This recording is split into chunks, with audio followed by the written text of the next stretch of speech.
Welcome back to the channel and welcome back to another edition of Where I Went Wrong. So in this edition of Where I Went Wrong, we'll be doing Where I Went Wrong, UFC 266, Volkanovski versus Ortega. So first off, for the hecklers and people that's gonna come in and not even watch the video and just look at the title and be confused, even though I've done this like 20 times and like they still don't get the message, don't get the picture. Especially looking at the past, I don't know. They confused. But for the confused people, the hecklers and whatnot, I went 10-3 on the card, which is solid by any means, real solid by any means. So I went 10-3 on the card, so I didn't really go wrong per se. I didn't go wrong, or not even per se. It's flat out I didn't go wrong. So for the hecklers, I went 10-3. Shut your mouth. For the people, like the supporters, like the strong supporters that say like this video could make people feel like your picks aren't good or this and that and whatnot because of the title, because they don't read and they just see stuff and like it just associates your channel with bad picks because of a title. I appreciate you, and yes, like I accept all those comments. Cool, that's what's up. But again, as I mentioned, some of them it's an experimental thing for the videos or for the channel, and so far it's been doing a pretty decent. It's not like it's been flopping or it's doing terrible. It's definitely not my best videos, but it's a little additional something that's have some success and some people like it. Matter of fact, more people like it and didn't dislike it. If it was the other way around, I'd be like, yeah, this is a flop. Or if everybody was thinking that from that, but once they click on the video, they say, oh, I get it. I feel most people do, but some people still, get that thing like, oh, he's getting wrong on all these cards. It's just a title. It's the name of the thing. It's not the actual outcome of what's happening. I mean, some weeks is gonna be bad weeks, but more often than not, it's pretty good weeks. So like, you're gonna be saying a card that went well, and it's just a title. It's just a title. If anything doesn't prove it this week, last week, it's just a title. And I might have juggled around a bit other times, but it's just a title. So yeah, in this edition, UFC 266, 2 minutes in, I did a lot of talking, but I can run through this card pretty quick because I only had 3 wrongs on this card. I went 10 right, 3 wrong, so not gonna take too much to go through this card. So the very first fight was big wrong. I went Morales over Pierce, and I was actually decently confident. I was in a lock pick with him. I was decently confident. I even gave some people said like, I think Morales is a good person to bet on. So decent enough confidence. I wasn't saying lock. I think I was saying high or average. By the way, I was decently confident in Morales, and I didn't predict him to just be the better wrestler. Matter of fact, I thought wrestling was like a lean, and I was more leaning to Pierce. But I thought the size of Morales, along with that wrestling, would allow him, to negate the wrestling, like neutralize it, be the bigger, stronger man, and the better, more technical striker, heavy hitter, faster, and blah blah blah. Well, I thought Pierce was faster, but I thought Morales was the better striker and hit harder and all that stuff, all that jazz. But that might have been the case. But as far as the wrestling, it was not a lean. It wasn't just Pierce a little bit, but Pierce by a lot. His wrestling was definitely much better than Morales. His grappling was much better than Morales. And Morales really had issues dealing with it and ultimately got submitted. So definitely showed that it's not a little gap between him and Morales as far as wrestling. And went out there, dominated in that sense, and got his stoppage. Like that rear naked choke, first man to stop him. So very impressive performance from Pierce. Look to see where he goes from here on out. JSP is looking to do some work in his 145-pound division. And I'm definitely looking to see him rise up in the ranks. See how he ranks against the better grapplers in 145. Like, where does he rank with those guys, the better wrestlers, better grapplers, and the better fighters in general? But not quite there yet, but we're going to keep seeing him build and then test it. But definitely looking forward to seeing him. As far as Morales, just not too bad of a loss, but it just shows that he does got to go back and work on the wrestling, work on his grappling to show, expose something in him that maybe he didn't feel was his weak, and a lot of other people didn't feel his weak. So now it shows like him the depth of MMA, and like he got to work on that wrestling. I don't think it's too much of a setback for him. I mean, any loss is a setback. At any point, you start piling up a loss, 2 losses, 3 losses, and all of a sudden you out of the UFC. But I feel like he still has skills to really stick around in this division.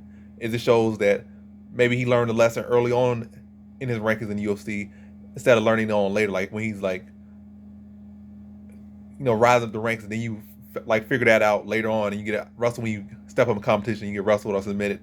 But now he learned it and could improve on early. So a blessing in disguise I could feel for Morales, but I would say a little bit of a step back for Morales, but Pierce a big step up for Pierce.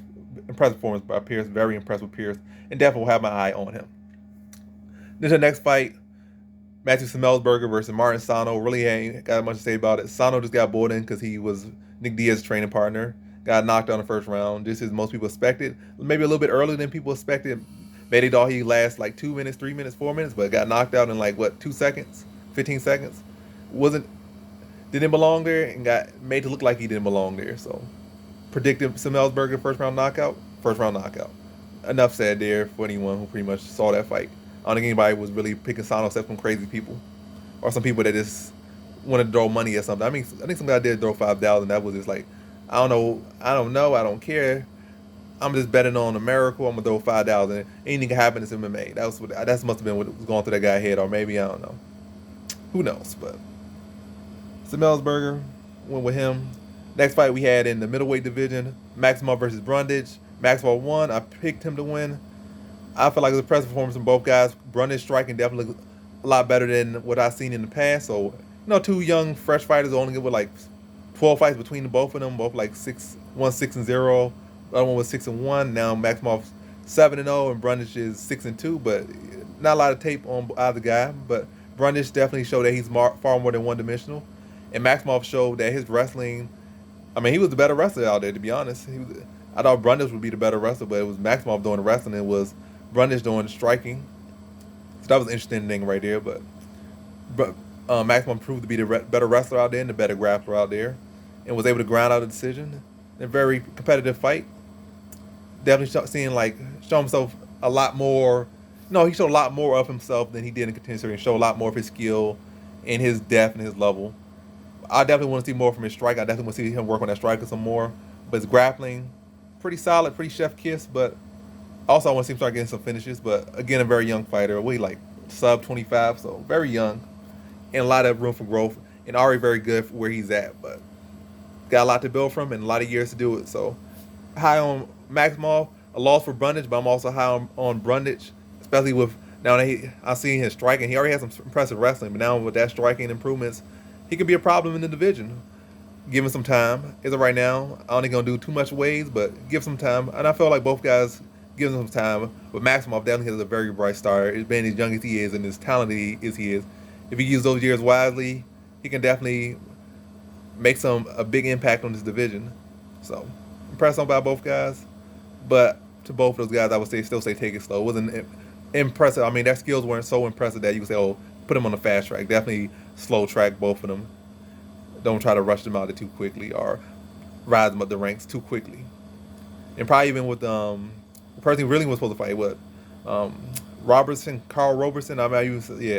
Maybe even say not even give him next. Cause I would predict him Maximov to be Robertson, but that fight fell through. But even as far as I feel like he could be Robertson, but I feel like it's no reason to rush him to a guy like Robertson. Robertson's been around challenging some of the better guys.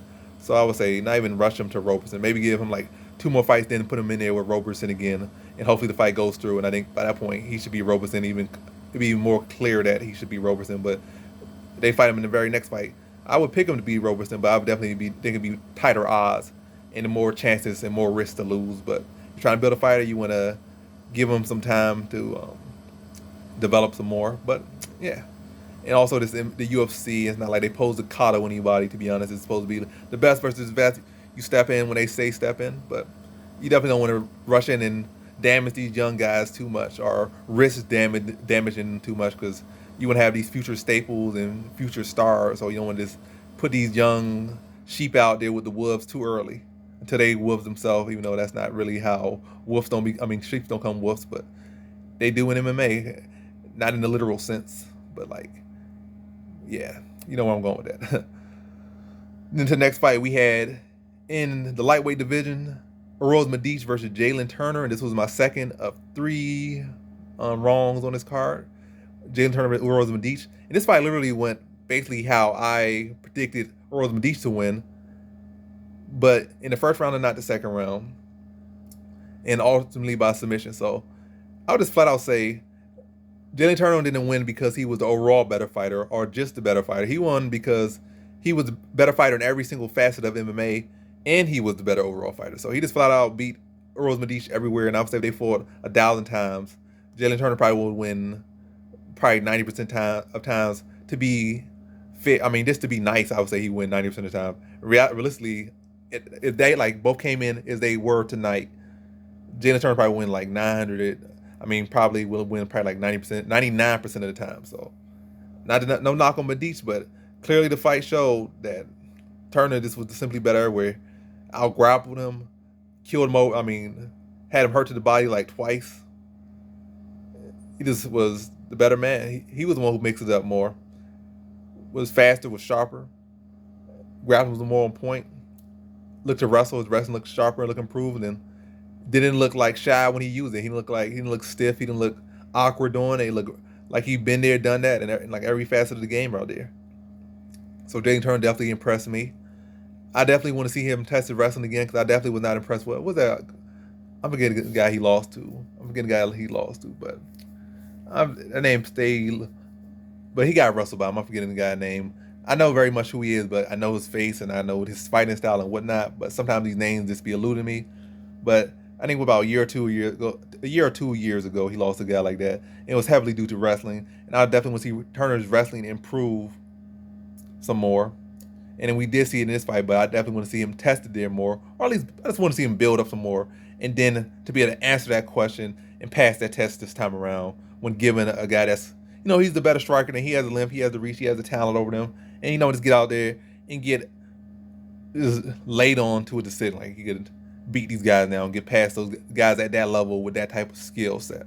I mean, it's going to be these better guys that, be laying prayers, but at least that level that he lost to, he failed the test like 2 years ago. But I want to see him pass that test, but maybe have another striker matchup or a fighter that's just a striker or a fighter that's, kind of similar to him. Maybe throw in there with Luis Pina, maybe. Who knows? That'd be a good fight. I think he would beat Pina. I think he already shown, in this fight alone, he just shown to be a better fighter than Pina to me. So maybe throw in there with Luis Pina, crazy Violent Bob Ross, throw him there with him. And that'd be a good matchup. But either way, the star is very high for Jalen Turner. I just feel like he still got to address that test of putting him there with, a guy that's going to try to put him on the mat and try to pin him to the ground and take away his length, take away his striking, and put him on his back, but or put him against the cage, or just try to hold him. We'll see him fight a guy like that. As far as Uruz Medici, I think this fight showed, though he had a bright star and still has a very bright star, to show that he's still very much green and very much untested. And he got tested today, and he failed that test. Does that mean he's a bad fighter, or he's not? Some hype train has crashed or anything? People so quick to say hype trains are crashed, and he's not this, he's not that. But Uruz Medici is all of who he is. It's not that he was bad or this and that, or he was a fraud. That's to show you how good Jalen Turner was, or how good Jalen Turner. I mean, Jalen Turner always been a solid fighter, but I think definitely today's Jalen Turner or yesterday's Jalen Turner was a much improved Jalen Turner. Just further evolving and made some huge leaps and improvement. Not to say he wasn't great before, not to say he wasn't a good fighter before, but he's an even better fighter today or yesterday. But I'm definitely very impressed with Jalen Turner. But again, I still wouldn't get too hype and try to, this guy's a monster. Let's just throw him away. Let's just try to rush him to the top. Still would not rush that man to the top because I feel like he still got a lot of questions of his own to answer. And Uruz Medici definitely put him on a much slower path right now, and slowly start to test him with guys that's going to try to, grapple him. Maybe put him in there with some one-dimensional grapplers who aren't, super high level grapplers, but guys that is really low tier laying prayer guys with maybe pillow hands and overhand right. That's very soft. Put him with some guys like that, or put him there with some guys that just want to strike, or guys that probably gonna shoot a 1 or 2 takedowns maximum fight and don't got no ability to submit them. But that's too much planning as far as predicting. But all I'm saying is Uruz Medici, put him on a slower path. He got some stuff to work on, but he's still a very big talent. Just gotta put him on a different route. This fight was just showed that take him on a slow route. Jalen Turner could take a step up in competition, but I still, like I said, want to see him pass some tests before he really start, really get too hype about him. And that's that for that fight. Then on to our next fight we had in the women's flyweight division, Taila Santos versus Roxanne Modafferi. And if to be honest, the fight went pretty much just how I expected to go. Went to this decision. Modafferi been tough. Modafferi had, I don't know, did she really even have any moments? She kind of had a little bit of moments here and there. Can't really say no real moments, but give her, she was in the fight at times. And then I think Santos was a lot more effective with wrestling and takedowns than I expected. I'm not saying I didn't expect she could do it, but I didn't expect she would do it as much. But she did, so, and found success with there. Maybe she could even finish Roxanne Modafferi. She didn't go for a takedown after her. I think that was in the second round, but regardless. Impressive performance from Taya Santos. Keep rising her up the ranks. She could be a factor in this division. I don't think anyone really in this division actively right now, or at least in the near future, is going to be any problem for Valentina Shevchenko, and that's just the honesty of it all. But rise up the ranks, potentially give her a title shot, and put her in there with Valentina, and Valentina gets another win. Santos get a lesson, but maybe just like next year, definitely next year, because this year about to end. But like definitely next year, probably like in 1 or 2 fights. But matter of fact, this division is so thin. She probably be 1 win. Matter of fact, she could be in the title fight tomorrow. I mean, not tomorrow. She could be be the next title fight for Valentina. Because Valentina pretty much already beat everyone in this division. Like, who else she gonna fight? So this would be her next fight. That's how thin the division is right now. Thin and walked through already by Valentina Shevchenko. But I feel like 2 fights probably be perfect. 2 fights, 2 steps up in competition would put her in a title fight picture, or will put her in is the number 1 contender. Not number 1 contender, but put her in a position where she would be next for a title shot, is what I would say. And then Roxanne Modafferi, I feel like she just already has been showing who she showed. Matter of fact, this is rinse repeat the Viviane Araújo fight, to be honest, heavily similar. Not exactly, but very similar to the Viviane Araújo fight. So she already showed showed what would happen in this fight and her last fight. So just rinse repeat this fight, that fight, same exact fight. Similar style opponents, similar results. Roxanne Modafferi is 39 years old. She can still very much compete with the best of them. Can't beat all the best of them. I mean, she can compete with the best of them. Can't beat the best of them. She can beat some people that's trying to be on their way to the best of them. But as far as the best of them, if you would like really look at it from a true saying, a true statement, can't beat none of those people. But 39 years old, can stick around, can pick up some more wins, maybe pick up some more upsets, and collect some more checks. But I just don't see her as a truly in the picture for a title shot. I mean, truly in the picture as far as somebody that has a sliver of potential to fight for the title and potentially win. As most people in this division don't have, but at 39, at this point, it just gotta be honest. She's not winning the title. She might eke her way to a title shot, but even that's kind of slimming down very much. Like I said, of all that, you got Talia Santos and Viviane Araújo. She's not beating none of those people.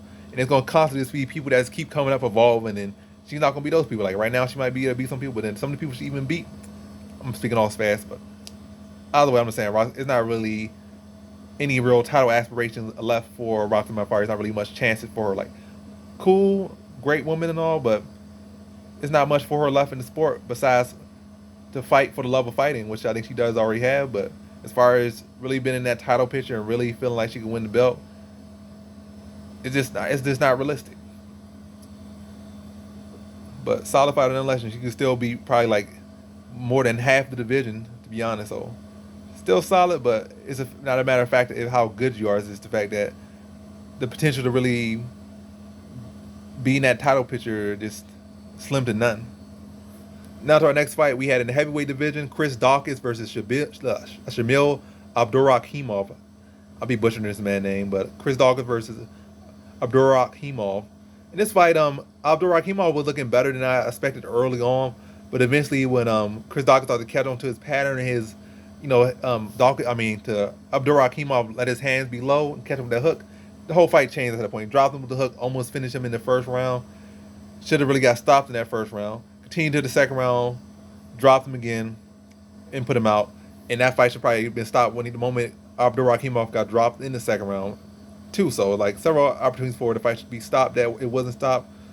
But an impressive performance for Chris Dawkins. I feel like Abdulraheem definitely take a step back, but I don't ever feel like Abdulraheem ever was a true, real threat to this division. I feel like he was a guy that's going to be a middle of the pack or just be there fighter. Like, he might pull off some decent wins here and there, but he'll never truly be a title picture fighter. He'll be a fighter that just be around to fill up cars, pull off some upsets, and test people like Dawkins who are trying to rise and could be in the title picture. But him himself is always going to be that guy that's kind of in the middle, like a low-tier gate guardian.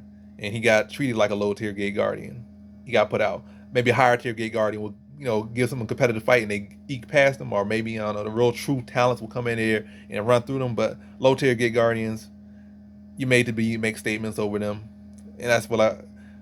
As sad as it seems, and whatever it may sound like, that's just honesty. If Shamil Abdulraheem is like a low mid tier Gate Guardian in the heavyweight division, and he got treated like it. But yeah, still very high on Chris Dawkins. His stock continues to rise, but I feel like the performance showed that he's definitely not. I would say there's clearly some better guys on the rise in the division than him. Well, it's not like it's that many people on the rise, but I would say Aspinall is better than him. At this given moment, I would say Aspinall is the better fighter than him, and it looks sharper everywhere so far because he clearly was showing some getting hit by a sloppy check hook from Abdulraheem several times, and just actually at several points getting outstruck by Abdulraheem, and that would not be the same with Tom Aspinall if he was in the cage. That knockout probably would have materialized in the first round and without as much issue, but impressive performance nonetheless. And also he's calling out people like Stipe and some other people, but got to hold his boats a little. I mean, slow his roll a little bit and take his time because good performance, but definitely showed a lot of holes and that he needed to maybe take too much. Like he needed to take it slow a little bit, patch some things out before he starts really calling those guys out like that because he's not ready. If he's fighting right now, he's gonna get stopped early and like pushed back and on the back burner. But nonetheless, impressive performance, but gotta slow his roll a little bit. Now to our next fight we had in the lightweight division, Dan Hooker versus Nasrata Haqparast. So Haqparast showed good heart, but flat out Dan Hooker just dominated him in every facet of the game. Out wrestled him, out grappled him, out struck him, and Haqparast was really just looking for that one big shot. I guess he thought he was Michael Chandler, or he saw Michael Chandler do it, but matter of fact, when I predicted it, I just didn't see he didn't have the things that Michael Chandler presented. And I'm not even saying which fight I won at this point. I already said, so I wanted like pretty much all of them. I already said the Jalen Turner one was the wrong one, and Jonathan Pierce one was the wrong one. But the Santos, the Dawkins, the Hooker, the Valashvili, Andrade, Blades, Valentina, Volkanovski, Diaz was not. But yeah. So with this Hooker versus Haqparast fight, I picked Hooker. I picked him the first round knockout, but it was a decision. But yeah, with Haqparast, was just looking at one or two. That big shot. He was looking for that big shot, that big moment, that big drama show. But it's never a good recipe to be waiting for that one shot or waiting for that one big counter. That's a recipe for you to lose a decision, and that's what he did. He lost a decision. You might make your opponent hesitate a little bit because they got worried about a big counter coming out all the time. But all they're gonna do is just throw value and keep touching you with these touching shots. You're gonna be missing and whiffing on these big shots, or you're gonna be coming up short or not connecting in the way you want.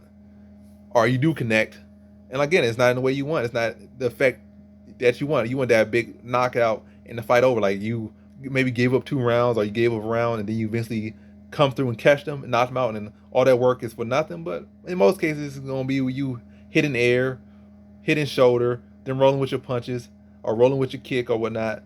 That your one kick you throw around, and then just continue to tag you the whole round, and you lose the decision. And then I think Hooker just said, like, yeah, this guy is looking for one big shot. They started to time that one big shot, score takedowns on him, and just outgrind him, outsmart him, just be the better fighter. So Haqparast showed great heart, was durable and whatnot, but Hooker just flat out dominated him every aspect of the game. I don't feel like Haqparast star diminishes any bit. I feel like Hooker reestablished himself, like, I'm still very much relevant in this division. I'm still very much on the rise, and here I am. I'm still here. Just, a good, what I would say, tune-up for him. And another lesson for Haqparast, still very much good talent, but he definitely was not ready for this level. I don't know why they put him in there with him, but he accepted the test, failed the test, but was definitely a big step up that this was not ready for. And but nothing to be sad about or hold his head low about. But I feel like he should go back down to where he's currently at and continue to work his way up. That little rush was not needed. It wasn't ready for that yet, rush. But kudos to him for taking the challenge. Maybe he saw opportunity. Maybe he just wanted to test himself. But either way, kudos for taking it. But Hooker just proved to be on a different level. And Haqparast got to work his way on. Hooker on the other side. Hooker can take a fight literally anywhere. He could take another fight down like what he fought with Haqparast. Or he could fight the top of the division. He could go in there and try to fight. Well, Conor McGregor probably ain't going to want to fight him. He could probably try to, maybe, I don't know, literally anybody. Like I said, he could do that Dariush fight. That could be a fight. But Dariush is like nearing a title fight, so I don't think Dariush is going to take that fight. It'd be a very risky fight with really no reward other than to show you got some balls. But there wouldn't be no reason for him to take that Hooker fight at this given moment. That's a very risky fight, and no need to take that fight. But yeah, like I said, Hooker could literally fight anybody in the top, anyone in the division. I want to say a title fight, but maybe anyone in top 5, but not a title fight. So Hooker, top 5, top 10, top 15, he can fight whoever he want to fight. The door's open for him, as long as they want to fight him and not duck him. But Hooker can fight anyone. Like, he just came off. I mean, he lost with the Chandler, who just fought for the belt. And then prior to that was like a loss to Poirier, who could have fought for the belt in a very close fight. So it's like, the man's up there. So it's no need to say, oh, he sidetrack him, distract him. The man's already up there. He can do whatever he wants, as long as he got a dance partner. And now to our next fight we had in the bantamweight division, Merab Dvalishvili versus Marlon Moraes. And this fight played out a little bit differently. I expected Moraes to look good in the first round, but he nearly finished Dvalishvili in that first round, so I didn't expect him to do that. But Dvalishvili showed heart. Maybe Moraes wasn't in reality, Moraes could have finished that fight. In reality. But he was not really setting shots. He just was casual with it, walked him down, instead of trying to reach for these shots and swing on these shots, and just start really just not focus on putting so much power behind the shot, just touch him. The man's already out the door, halfway out the door, just touch him. You just gotta push him. You got slightest push. Just keep tagging him, set him up, mix it, boom, boom, boom, bam. Not a case of swinging, lunging and stuff. That's a lot of times when people survive. Then clinching them on top of that, they already hurt. And trying to, I don't know what he was doing, but at one point, it was Rice who clinched him. Like, you already had him hurt. Why you grapple, lash onto him after you have him hurt? Just keep tagging him. Like, you could just keep peppering with the jab and then sneak that kill shot in there, and you could have finished it. But amateurish by Moraes, Dvalishvili was able to capitalize and almost finish him at the end of that first round. In the second round, caught him with that right hand, dropped him, and from there on, it was done. And I actually kind of predicted that kind of similar thing happened, and I predicted for Cejudo to do it to him. So, predicted both of those things, but I didn't predict Dvalishvili would get it finished. I thought it would be a case of a decision, he'll just grind out a decision over him. But he was able to get that finished. The pace just broke Moraes down. But yeah, predicted Dvalishvili by decision. Played out similar, but a little bit different. But regardless, the man I picked won. I would say Dvalishvili continue on the rise, and the sky's the limit for Dvalishvili. He could potentially fight for a title fight in not his next fight. Maybe if some people fall out, he could fight. Matter of fact, he could step in for that interim title fight. But he's not going to fight his man Aljamain, so it'll be odd if he beats Peter Yan, which I'm not really expecting him to beat Peter Yan. But if he beats Peter Yan, then he'll have an interim belt, and he kind of has to fight Aldo, but he'd say he won't fight Aldo, so obviously I don't think he'll step in for that interim fight. I just don't think that would be the case. Unless he'll step in for the interim fight, potentially beat Peter Yan, and then relinquish that title fight, just so that Aldo don't have to fight Peter Yan, and I don't know, hopefully somebody else beat him, and then it's all confusing when they start being this loyalty with their training partners. But Rob could definitely is more than qualified than anyone to be able to step in and fight for that interim belt, but he probably ain't gonna take it. So this man can fight anyone. Like I said with Hooker, this man can fight anyone in the division at this point. He's up there in the rankings, and he's already there. He continue to prove, continue to look better. But as far as fighting one division, he could literally fight anyone in the division. I'm not going to throw any names out, but he could fight literally anyone in the division, and probably would definitely looking at top 10, top 5. That's where I feel he belongs. That's where his next opponent should be, within top 10 or top 5. Not top 15, top 10 or top 5, nothing more, nothing less. Moraes on the side, I just feel like he's dwindling. I feel like he still be a problem for a lot of people in the division, but you really got to take a huge step back and maybe look to fight another person on a downtrend, or maybe fight an entry-level opponent, or fight a lower guy that's trying to get up into the rankings and potentially start beating a couple of those guys and, rebound himself back. But as far as I think of really being in the title picture, I think at this point, people already know his weaknesses. Know he's weak to that right hand. Know he's chinny. Know his cardio could be a little bit questionable. People already know the recipe to beat him in a way. So it's he's still very talented. It's not a case that he's losing talent. His chin is definitely getting more suspect, and also on people learning more about him. It's out there.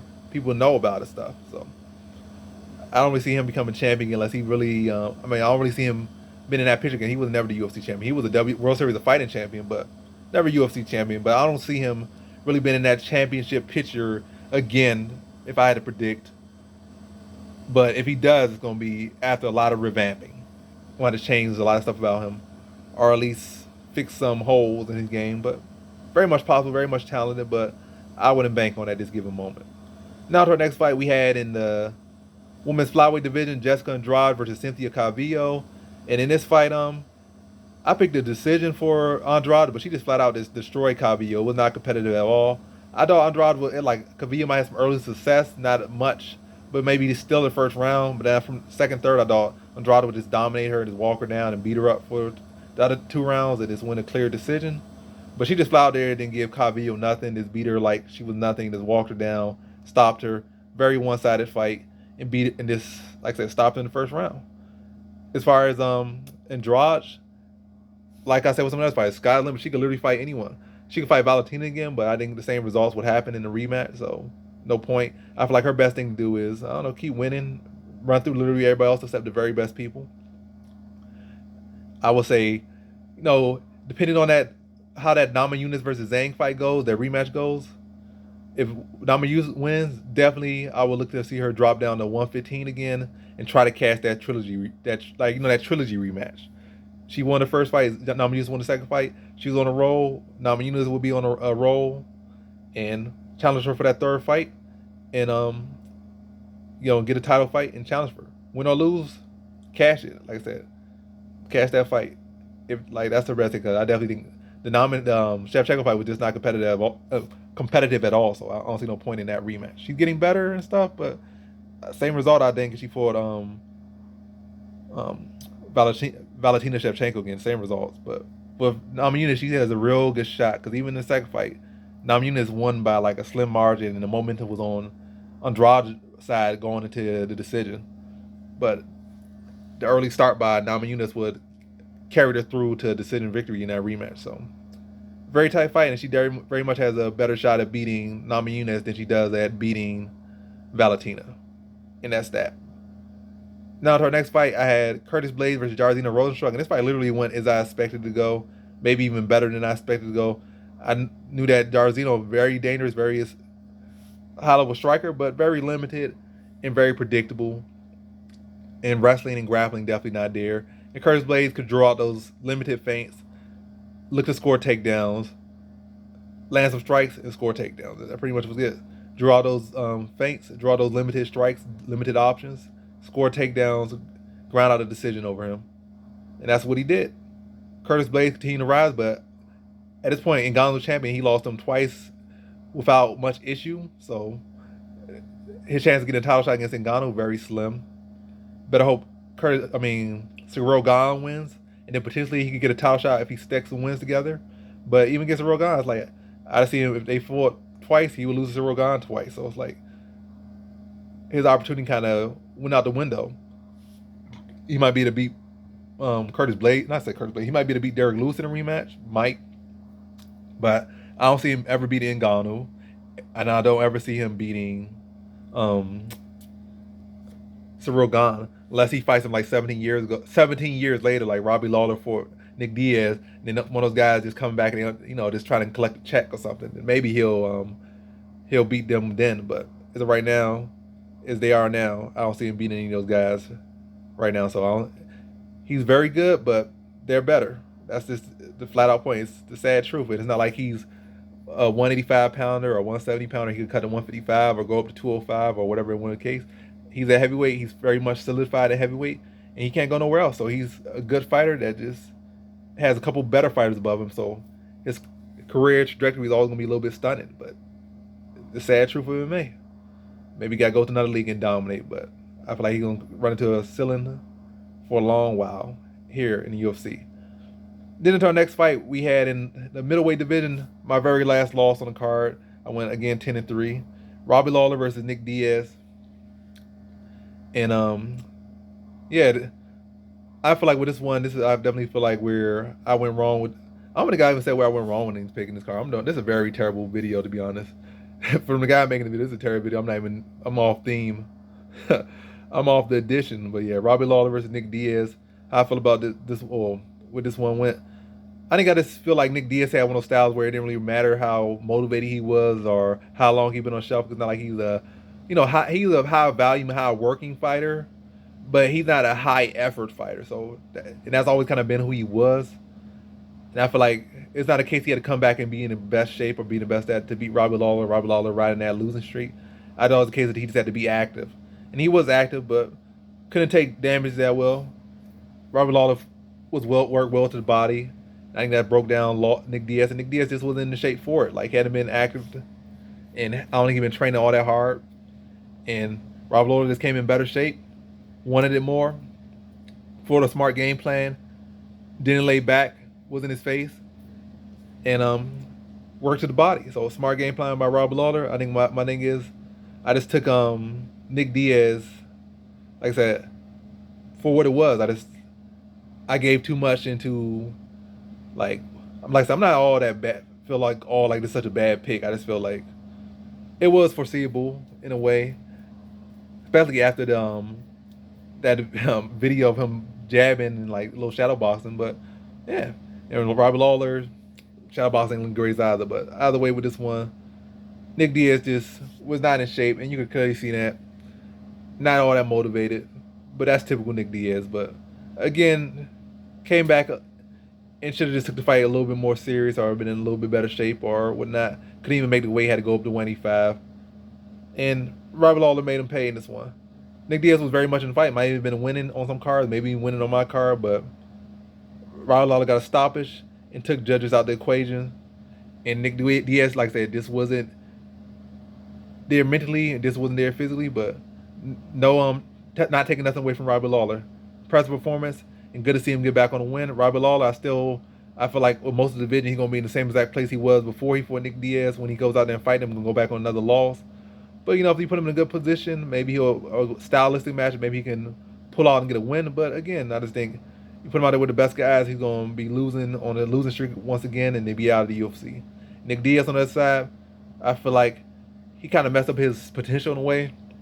Because if he came back and he could have fought like a Jorge Masvidal, he could have, instead of trying to get into rankings or relevancy, I mean, it was like a fight that's kind of out of the rankings in a way. But say like those money fights, like he could have fought like a Jorge Masvidal, that would have been a money fight, a Conor McGregor, that would have been a money fight.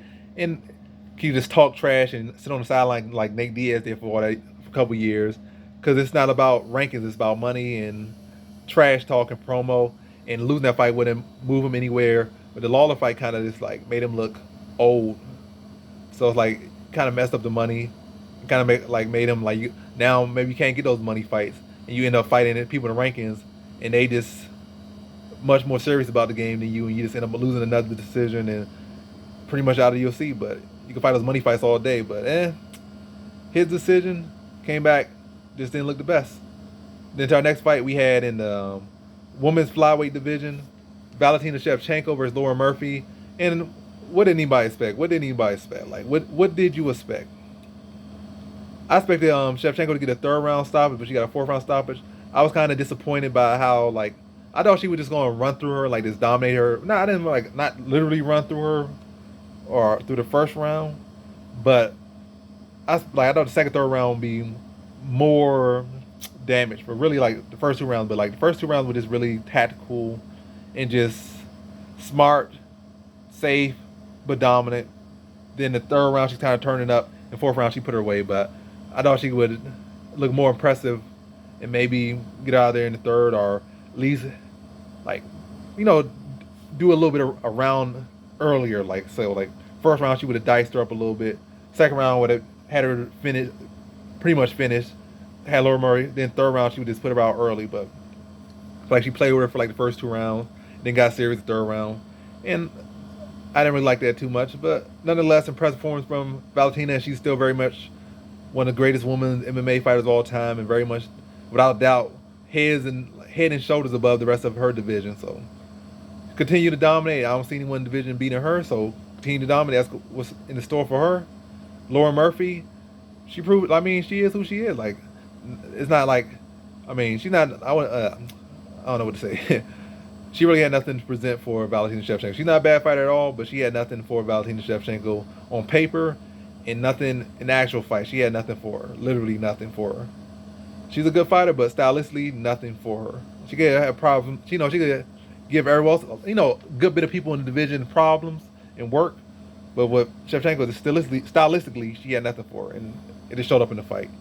But she could go on, continue to pick some wins up together, but she ain't never beaten Shevchenko in any near future or any near reality. But that's what that is. Then to our main event, we had in the featherweight division, Alexander Volkanovski versus Brian Ortega. And I've been doing a lot of talking in this video. I didn't mean to talk this much, but hey, it is what it is. Off the top, true, unedited, raw footage. Alexander Volkanovski versus Brian Ortega. And this fight played all large like I expected. Ortega had, as a matter of fact, like literally like I expected. I expected it to be a little bit closer, and the way people acting about it got fight at night, it make it seem like it's close, but in reality, Volkanovski dominated this fight. Ortega had like one moment he had a guillotine pretty tight on, but Volkanovski at no point panicked and got out of that submission pretty quick and without much issue.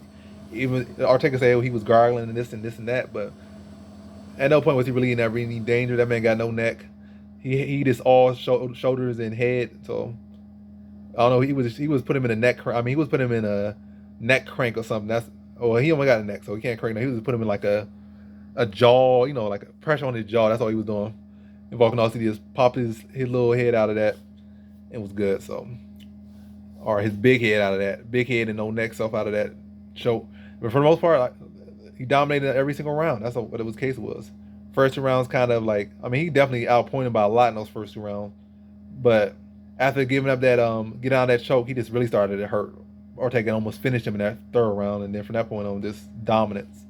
So Volkanovski went out there, dominated, and proved once again why he is the champion.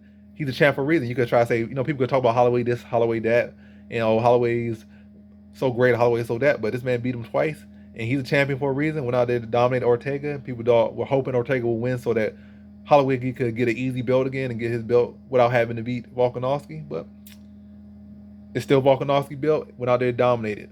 Ortega showed great heart. Volkanovski showed great heart. And on the night, Alexander Volkanovski was the much better man out there, to be honest. But no diss on Ortega, but Volkanovski was fully in the driver's seat that whole fight. Dominated, got his hand raised, and won a decision. And once again, like I tell y'all, put some respect on Volkanovski's name. That man deserved to be there and deserves to be in all the same talks y'all put Holloway in. Greatest featherweight of all time, could put him in there. I'm not saying out without doubt the greatest featherweight of all time, but I feel like Volkanovski built up just as good of a case as Holloway, potentially better than Holloway if he continues to win. So he could be that number 2 or that number 3, but number 1's without a doubt Aldo. But yeah, Volkanovski was definitely impressed by him, and it's gonna be hard to see anyone beat him just yet. But I feel like there's some people that definitely could evolve to cause him some problems. But as of right now, well, maybe Holloway in a rematch could cause him problems, but I don't know. That's gonna be the immediate next fight. Maybe Chikaze to a stint, but again, we gotta see some stuff pan out. But Volkanovski definitely gaining a lot of fans and gaining a lot of respect out there. But he did what he had to do, and that's really the whole video right there. It went 10-13. I mean, say 10-13. That'd be terrible. 10-3. Once again, 10-13, 10-3. And one other thing I will say at the end of the video before this video wraps up, I will say that can't really be all super excited about this prediction because I picked how I feel how I picked. I picked not based off odds. I picked off what I said. If they're going to be favorites, they're going to be favorites. And I did realistically pick all favorites. Because at the time I picked Diaz, he was a favorite. But I didn't pick them just because they were favorites. Matter of fact, I really even picked them because they were favorites. I picked them because I felt they were going to win. Literally, I picked them because I felt they won.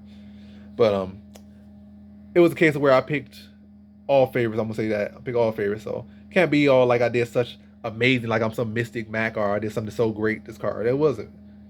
It was a case of card. I definitely feel greater when when I pick these fights where I like truly find some underdogs and get some dogs on the card, and I didn't have that, but nonetheless, I ain't losing no sleep over that. But it's gonna happen. Like it's gonna be a case where you just feel like not too strongly about none of the dogs. And 10-3, I feel like I did the right thing. As a matter of fact, some of the dogs that I was feeling kind of something about, I was feeling a little bit about Ortega, he lost. I was feeling a little bit something about Rosenstruck, he lost. So it's like the dog I probably would have picked didn't ended up losing anyway. So I feel like and ultimately made the right decision for myself overall with that, not leaning to any of these dogs. Well, Diaz turned into a dog overnight because of something like that shadowboxing video. But again, 10-3. Ultimately, feel great about the card. Feel great going forward, and also feel great about a lot of these fighters going forward. And got a lot of good intel as always with these fights. And that's the video. Thanks for watching. Like, comment, and subscribe, and come back for more videos. Peace.